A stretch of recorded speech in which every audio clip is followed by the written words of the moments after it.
Good day, guys, and welcome to my first audio lesson. Here are the five mistakes that authors make.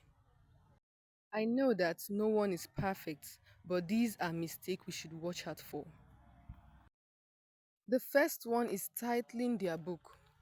Authors find it hard to give their book an attractive title. We should know that the first thing your readers bump into is your title. So, whatever you're doing, you shouldn't make your title too cumbersome and too concise. You just have to read your entire book and then give it a name that at one side they'll be like, okay, this book is going to be interesting. At one side, they could tell a little bit about the book and get anxious to read what it contains. So your title should be your market, it should be your bestseller. Your selling point should be your title. Another one is constructing your blob. Your blob should be short, concise, and attractive because this is the second thing they look at. Before they can't just start your book immediately. They would like to see the preview, the synopsis of what contains your book. They want to see what you have to offer. So your blog should be another selling point. This is the third one, punctuation. And trust me, if I had have enough time, I would have stressed on this. Punctuation has been our issue. We should know when to put full stop, comma, question mark. Sometimes we just pack all the punctuation mark in one dialogue. It's not right. If we are using full stop, there shouldn't be comma. If we are using full question mark, there shouldn't be exclamation. If we are using comma, there shouldn't be question mark. There are a lot of things we need to work on when using the punctuation. So we have to really, really work on it.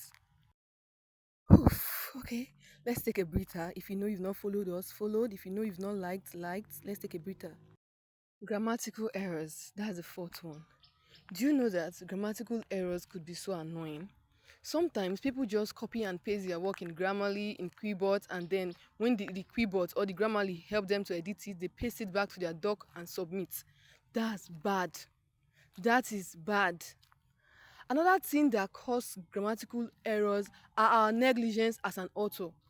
As an author, you need to calm down and go through your work. Go through your work, read through your work, and start editing. And start what? Editing. Because grammatical errors could be annoying to readers. I have passed through that stage. I knew what it almost cost me. So I'll advise that you should calm down and edit your book. Even if you're using these editing tools, you should also edit with them because you are the writer, not them.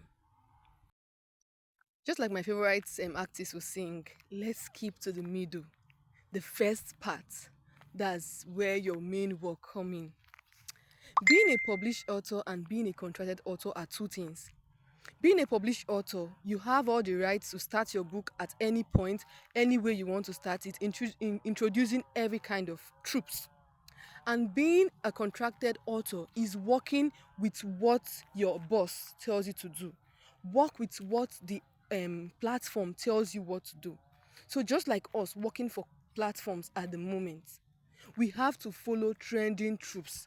And we all know that when writing for these platforms, the first thing they look at is the actions that comes in your first chapter. A published writer can say, in the morning, the sun flashes in the sky and the bluebirds fly and so on. But in a contracted work, you can't put that. Your editor will tell you to scrap it out because it is not needed.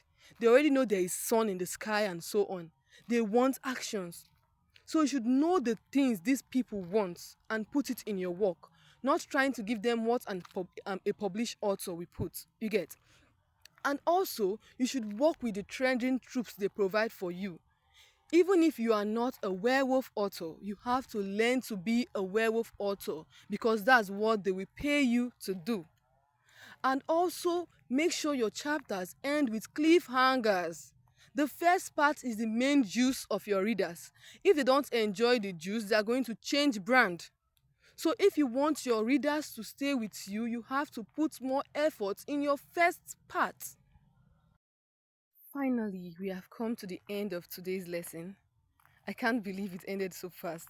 Left for me, I would love to talk all day as long as I'm teaching people.